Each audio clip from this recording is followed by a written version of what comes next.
Today we're going to do a little bit of GameCube homebrew via soft mod. Now, something that really hasn't been explained entirely is, what is a soft mod? A soft mod is a way of using over-the-counter products and a lot of software manipulation to load some kind of flaw or exploit or some kind of something that is vulnerable inside a console's hardware that will allow you to load your own code. Whether it be homebrew or for bootlegging, it's morally up to you. The GameCube is no different. I think so far the only system that's not vulnerable to some kind of soft mod is the Dreamcast, because we can natively boot Dreamcast discs in a Dreamcast. We can make our own discs. But why can't we make our own GameCube discs? And this is something that you're gonna start noticing a lot with newer consoles.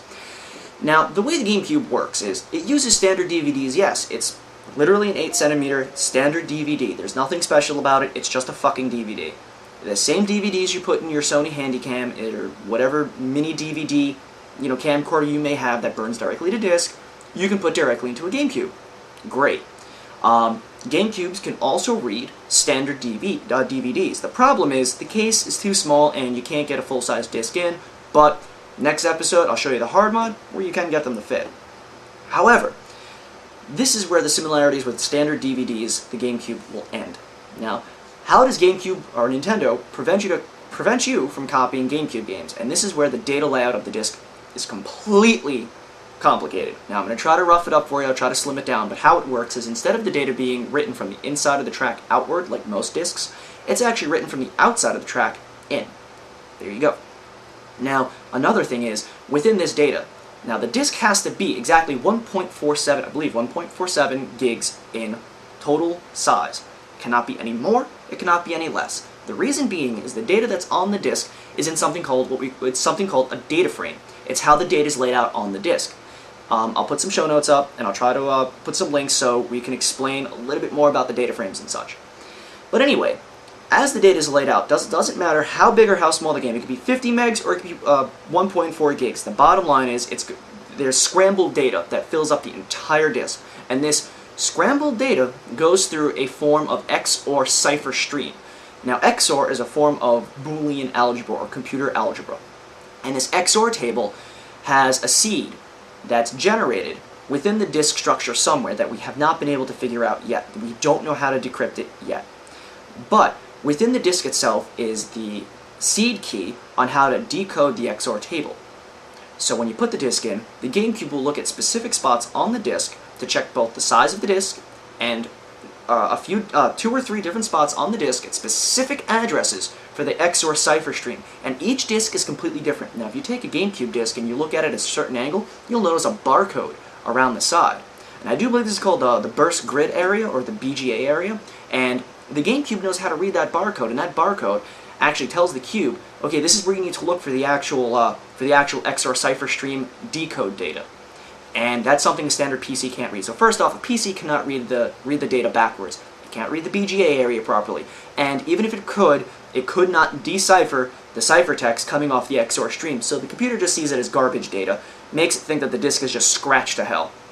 So that's how GameCube disks work. And it's very difficult for us to create, if impossible, right now as we're recording this segment, it's impossible for us to actually create a disk that has an actual XOR cipher stream, because first off, we can't write that barcode around the disk. Most burners, if any commercial burners, just can't do that.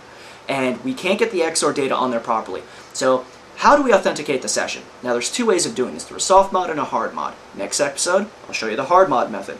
In this episode, we're going to focus on a soft mod. Now, the soft mod, what you're going to need is something called a GameCube SD card adapter. This you can buy them on eBay for about 15 bucks. It's called the SD Gecko, or you can build one. If you actually remember episode 8, when I was building PCBs, I was actually building one for myself, this exact thing. You're going to need an SD card. Size doesn't matter. You will not be booting games off this thing. Don't try. It cannot be done yet. And we're going to need an action replay. Now here's the thing about action replay. Action replay is actually produced by Code Junkies in cooperation with Daytel, and they're fucking scumbags because they have been ripping off all of the open hardware and open software of the homebrew community forever. Point being is, I have an action replay version 1.14. I'm not sure what version they're up to right now. You can go online and probably check. But point being is, my shit came with this card, and this card holds all my codes. And that means the action replay, the way the soft mod works is we're going to put this in memory card slot A, and we're going to put this in memory card slot B, we're going to put in the action replay, we're going to load up a custom code that's going to save to the card, and the card is going to tell the GameCube to boot code off of this thing. Classic soft mod method. You get your code, you get a bootloader exploits something, loads code off of a memory card or a USB thumb drive or some shit like that. Problem being is that because Daytel are corporate monsters and they're gluttonous, money-hungry assholes, they have removed the add code function, and they've even removed this entire piece of hardware. So what this means to you, the homebrew enthusiast, is you can't add the code that you need to this thing. So if you're going to look for an action replay, make sure it comes with this card. It'll show you directly in the bubble packaging. This card should be there. If it's not, put it down, walk away.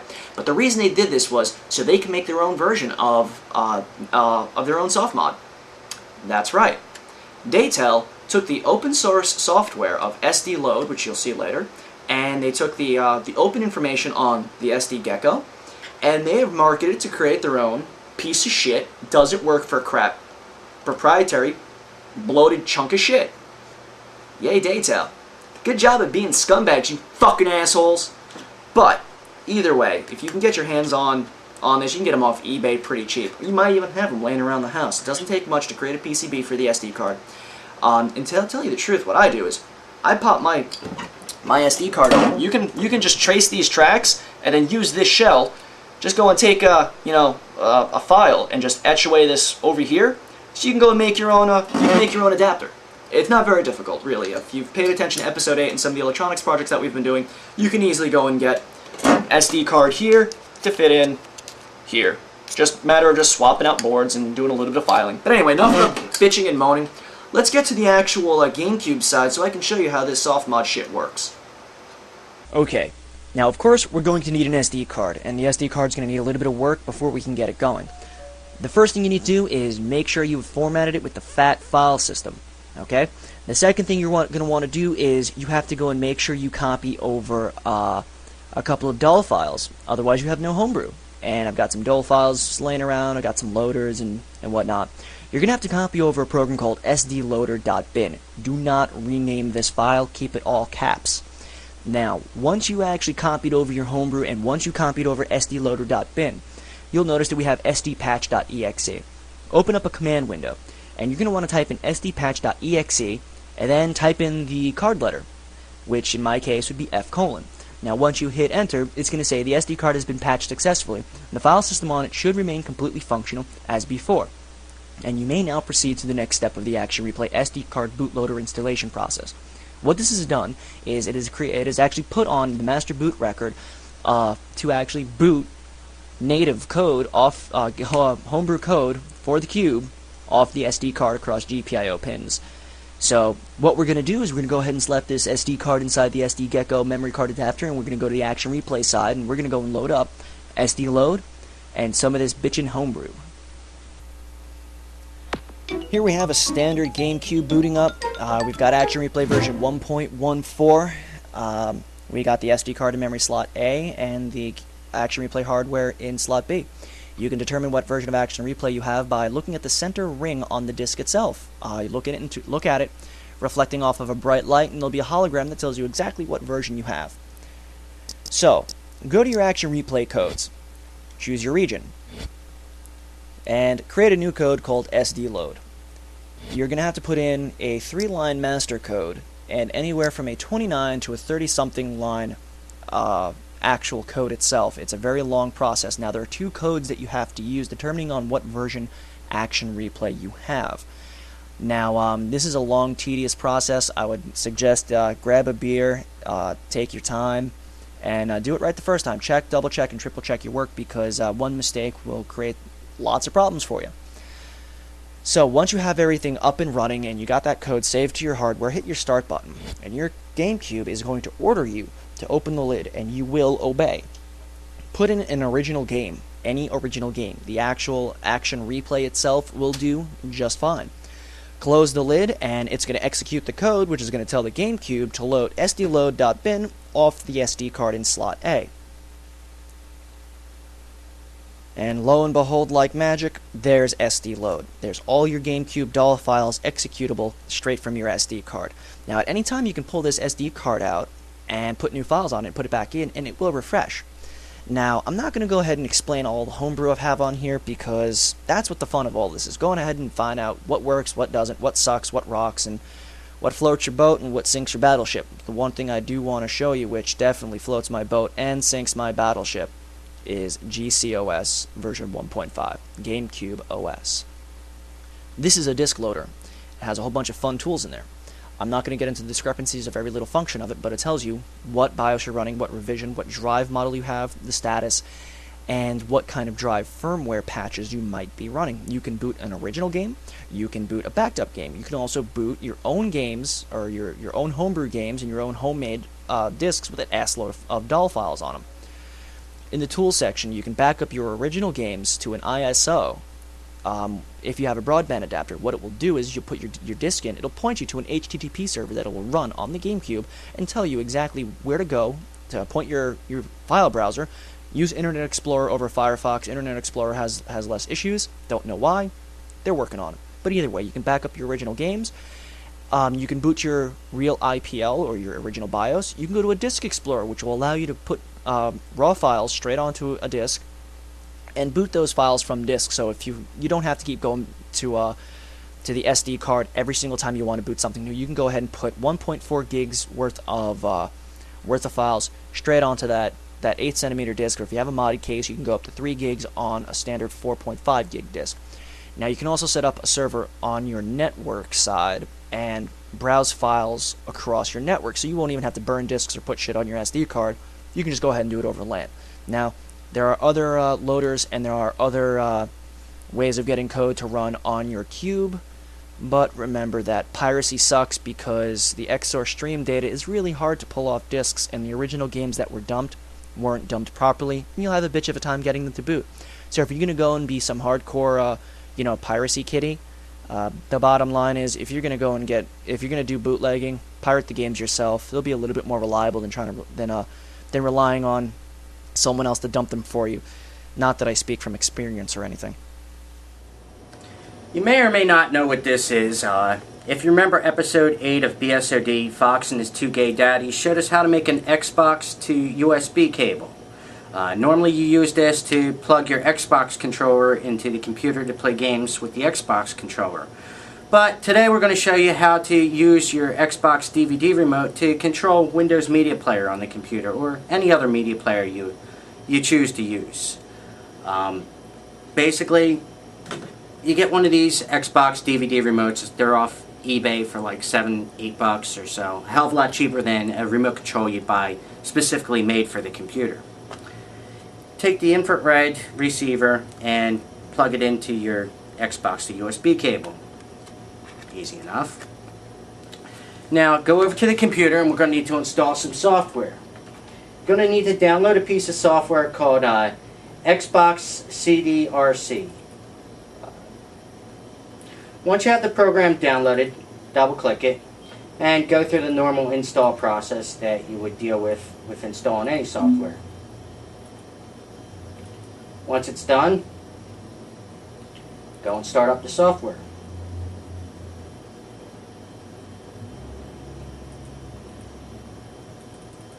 And once it starts up, I click the raw data box so I can see the actual code's gone across. And now you plug your Xbox receiver into the computer. Okay, like I said, check the raw data box. That way you can see if the remote's actually responding. If you look at the screen, got some songs queued up, and hit play. See? forward. And let's stop this. So, as you can see, now we got a, for $8, we got a remote control for our computer. So I hope you enjoyed this segment. Check the show notes. We'll have links to the software and maybe some tips so that you don't run into as many problems as I did getting this running. Hey everybody, I'm Darts, and this is an intro to C++. So, C++ is a high-level language, which the short answer means that it needs a compiler to communicate directly with the computer. That means just writing all your instructions out and then compiling it with the compiler, and then you'll have an executable file. So, anything else you can figure out yourself on Wikipedia or Google the rest, but let's get it right into the syntax. So we have the double backslash, which is a regular comment. It's a full line comment. So you can start at the beginning of the line, or you can start, say, right here with just a couple of double slashes, and the rest of the single line will be commented out. Now this is a long comment. See, it's the backslash star, and then it goes until star backslash. I have that demonstrated up here. So I've got new lines here, but since it's in a long comment, then it's all commented out. Now it's useful for commenting out big blocks of code during debugging. So the first assignment that the compiler is going to see is include IOStream. Now this include statement, which is #include, is going to tell the compiler that it needs to go out and look for a file called IOStream, which it's going to immediately look in the where it knows already where the standard libraries are. So it's going to take IOStream and append the entire file right here. And that includes a lot of definitions and functions and stuff for input, output, variable manipulation. It's a really powerful tool, because I would hate having to declare everything from scratch at the beginning, and I know you would too. So after the include statements usually comes what namespace you're using. In this case, it's std. For the most part, you're going to use std. That's the standard libraries. It helps the compiler to know where to look for all our instructions. You know, it's scoping everything to the standard libraries. Instead of having to declare it each time where it's going, this automatically makes it know where it's going. Really, this only comes into play when you start writing your own and you have to make your own namespaces. But, well, declaration or whatnot is a semicolon. This denotes to the compiler that it is the declaration or whatnot is a semicolon. This denotes to the compiler that it is the end of the instruction. Do it, now move on. Here we have int main. Now ignore the int for now, but main, the main function, it's home. It is where everything is executed from your program. It is the function that the compiler looks for so that it knows where to begin actually, designing the instructions for the executable file. So everything in here, function calls, declarations, input-output statements, whatever you do is going to actually be seen first. So, no, it is a function. It requires curly brackets. There's an open bracket and a closed bracket. Like I said before, we have the type declaration int. That is an integer. It's going to expect to return an integer value. Now we'll get into return statements a little later as well, but basically it sends the value back when it's called. So if this were a private function and you had variable equals the call to the private function, you'd return something. In this case, we'd return 0, so it would be kicking back, and the value would be 0 for whatever variable you had the function equal to. But let's get into a little less complicated stuff. An int var semicolon. Your own variables and your own structures and everything for it, but these are the ones that are built standard into the C++ libraries. So we have our integers var and math. Now the compiler is going to take these and have it set aside 2 memory locations when the program is started. When you execute the program, it's going to say, okay, we've got 2 locations in memory, 2 integers, and it's going to handle where those integers are and where they go and what happens to them on its own, according to your instructions. It's a lot easier than actually handling the instructions themselves. So cout, which is an output statement, tells us please enter an integer in a string format. So the string is denoted by these double quotes you got and a semicolon at the end of the line.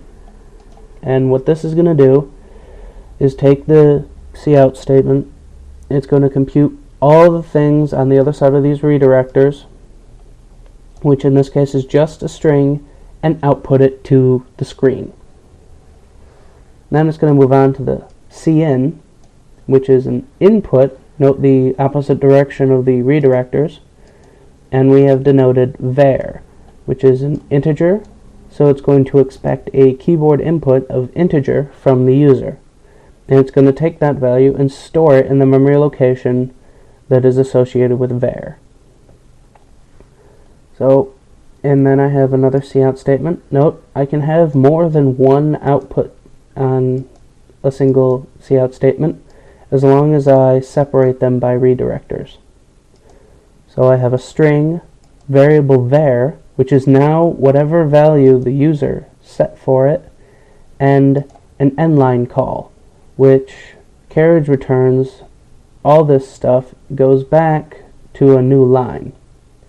So what it's going to do is it's going to output the u entered and the value for var, and then go to the next line. And of course, semicolon at the end. These semicolons aren't actually shown, they're just to the compiler. So this is an assignment statement, and I just cut myself with a typo. Okay. Math is equal to var plus 5 semicolon. Now the easiest way to remember it is the stuff on the right is computed and then stored on the variable on the left. So var, which is whatever the input from the user was, plus 5 equals math. So math now has the value of var plus 5. For example, if I had 4 input here, math would equal 9. And then I confirm that I have cout redirectors string, I have the math variable, so it's 5 less, math is 5 less than variable. Well, math is 5 more than variable, so 5 less than math. And then I have inline, and notice there's nothing here, but I continue more cout statements here with redirectors. This is because, again, the compiler just totally ignores white space. So I can do that and not worry about it going all crazy on me. Like, obviously an enter right here would, mess up the formatting, but it won't break it. So again, the return statement that we discussed, and the close bracket for the main function. So that's it. Let's go over to the console side and see what's up. I have a console-based compiler called G++. Pretty powerful compiler, I really recommend it. And I have the program's name, which is intro BSoD.cpp, an inline command of -O to designate a specific output file, BSoD. And that was successful. So we're going to run our program called BSoD.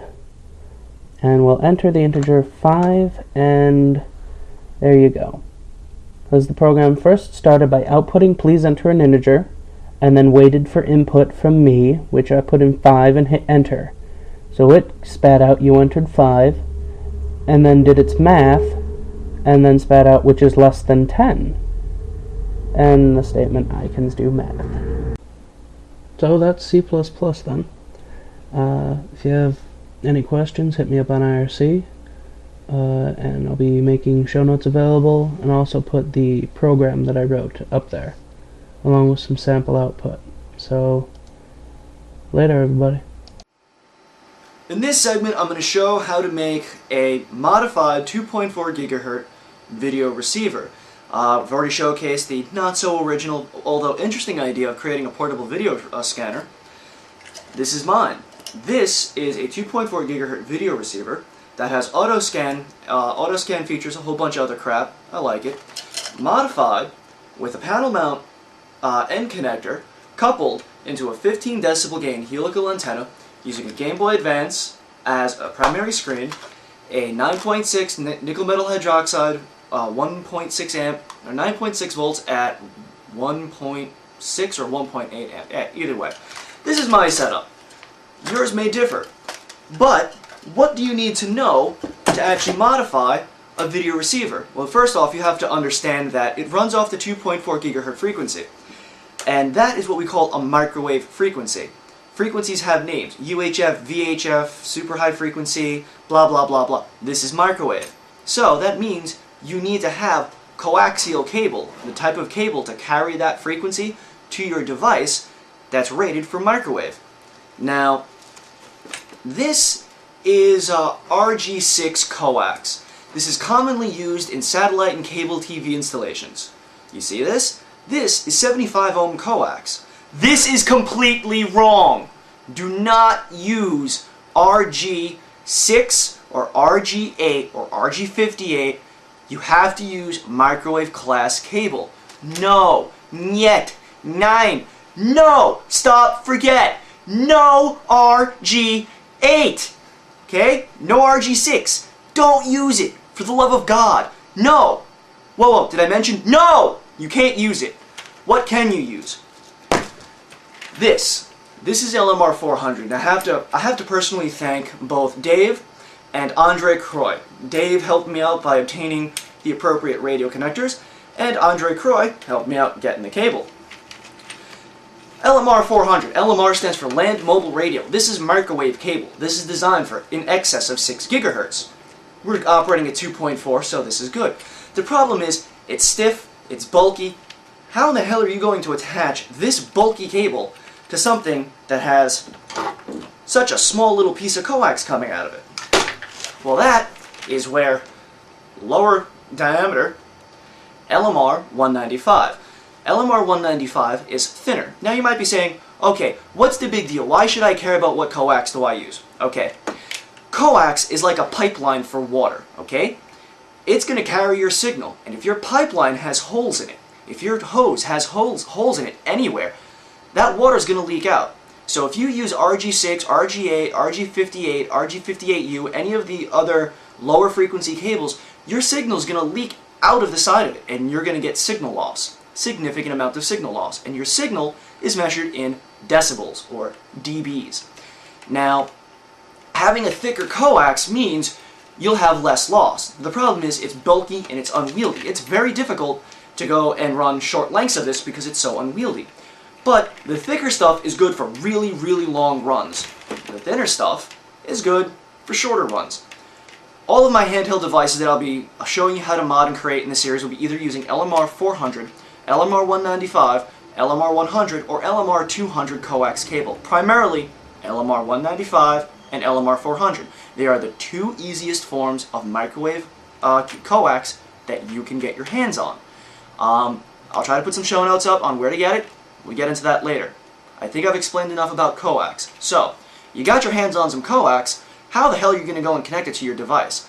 And let's go to the table side and I'll explain RF connectors themselves. Again, I'd like to personally thank Dave and Andre for getting me a lot of these connectors and the coax cable that I'll be showcasing. But with enough ass-kissing, let's get on to the connectors and such. Okay, let's start out with some commonly used stuff, okay? Here's my Linksys router. My Linksys router has something called an RP-TNC, or reverse polarity TNC, okay? I've got an RP-TNC adapter around here somewhere. I got so much crap. Here we go. Here's the mating end. Now, I really don't feel that I should have to explain male and female to you. Really, you should have an understanding of the difference between what male and female is. You know, what boys have and, you know, girls don't, and vice versa. So, this is a reverse polarity TNC. This is a reverse polarity TNC. But I don't feel like making custom reverse polarity TNC antenna cables just for this. So I bought an adapter. And this is going to turn it into an end connector. Here is another end connector. This is called a panel mount 4-hole end connector. They also come in a 2-hole variant, which I didn't purchase because I don't care. This is another form of panel mount, but this one is designed to crimp onto LMR 195 cable. And here's its bigger brother. This one crimps onto the actual coax of LMR 400. We also have something called panel mount. Now there's a little nubbin and a little nut where we're going to be using this little guy later to build some antennas. Now we've also got reverse polarity SMA, as well as the mating connector for the coax. Now this has a crimp collar for LMR 195. This has a crimp collar for LMR 195. So what we'll be able to do is, by taking this connector, we're going to crimp it onto some cable and then solder that cable leading into the RF box of a video receiver. Before I move on too far, Wi-Fi card. See those tiny little nubbins? See, those are called high-rose connectors, abbreviated UFL, also known as iPACs. Now, these are the ones that are found. This is literally an Intel Pro Wireless 2200 Wi-Fi card. These connectors are not rated for more than 50 insertions. They're low usage. Once you plug them in, don't remove them. So it'd be a good idea if you want to have a Wi-Fi card. Like, here's my tablet, which you guys see often. I've built in a reverse polarity SMA on each side, and here's a simple, crappy rubber duck antenna, so I have an antenna.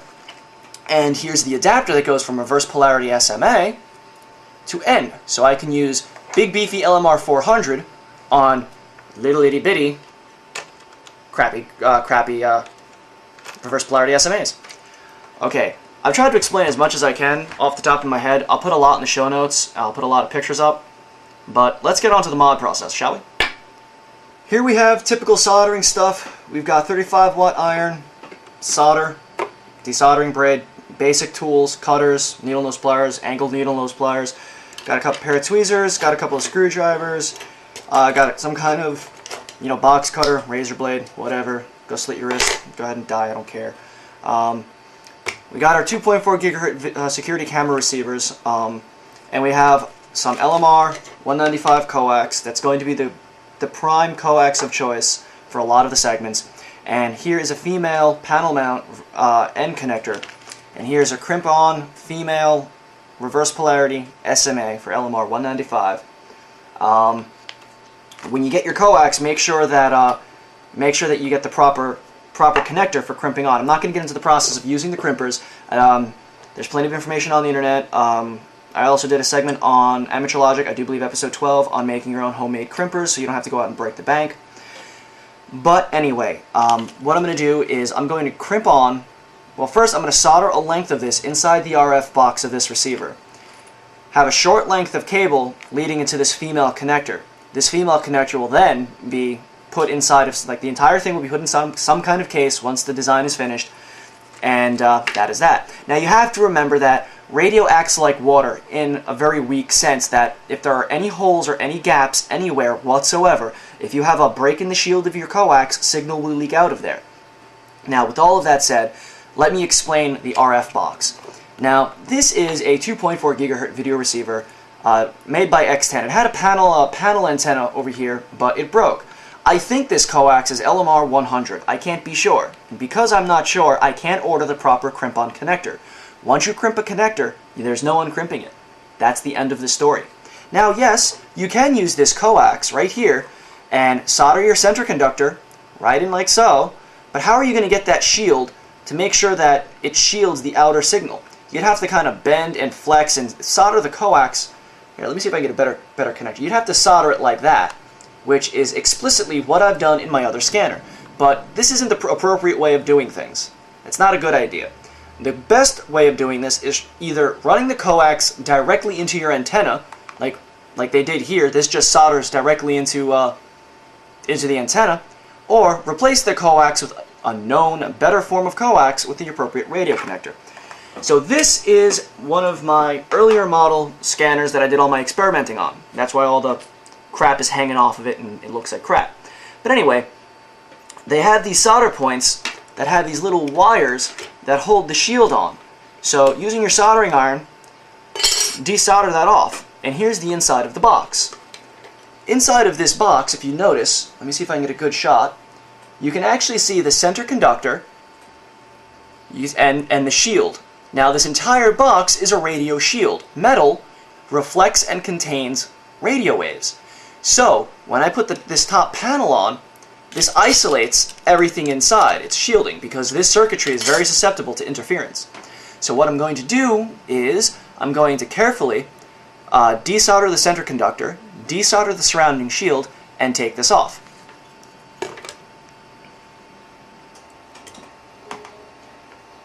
Using a razor blade, I peel back some of the outer conduit, and I shave back some of the shielding, and I've taken the signal wire, and I've pre-tinned it, and I bent it at a small angle so it'll match up with my circuit board, and I've pre-tinned the outer shielding.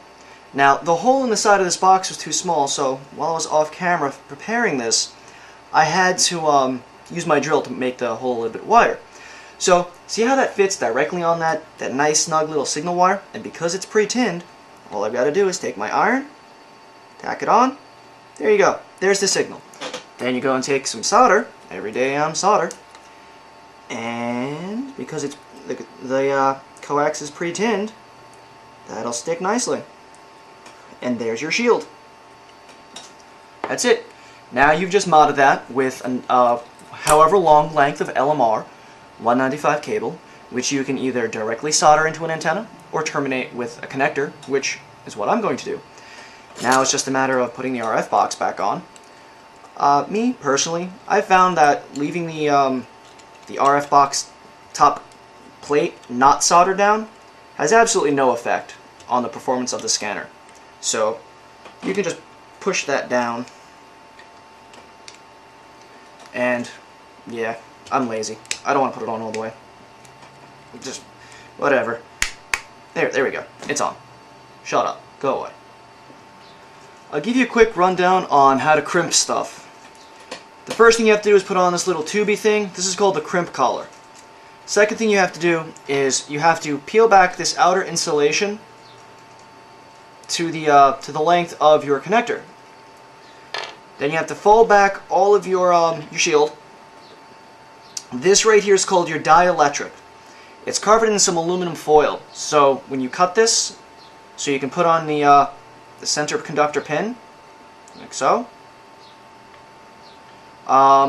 Make sure that they're not grounded. Make sure they're not touching. So visual inspection of that.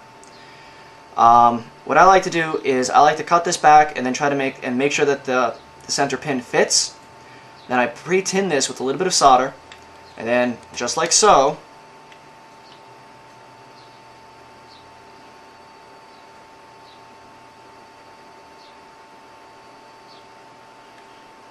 there you go, and you get that soldered on.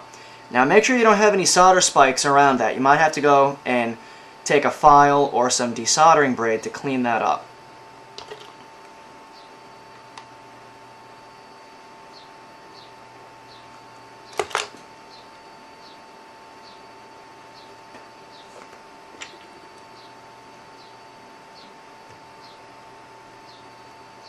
There we go.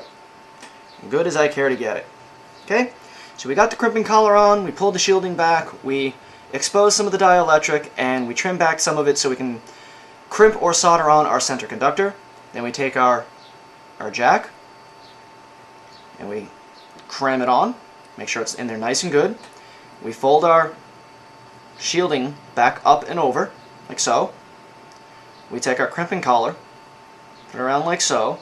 Now would be a good time to take a razor blade and trim all of this off, but for time's sake, I'm just going to go and take, oh, there we go, our crimpers.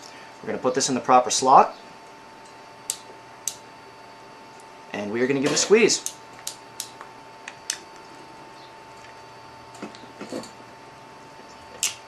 There we go, crimped on. Now it's just a matter of taking your mounting hardware that came with it and mounting this to whatever box you want. There you go. Now this process of modding gear will apply for practically anything, and later on we'll get into different devices like USB sticks and PCMCIA cards and whatnot, but that's it.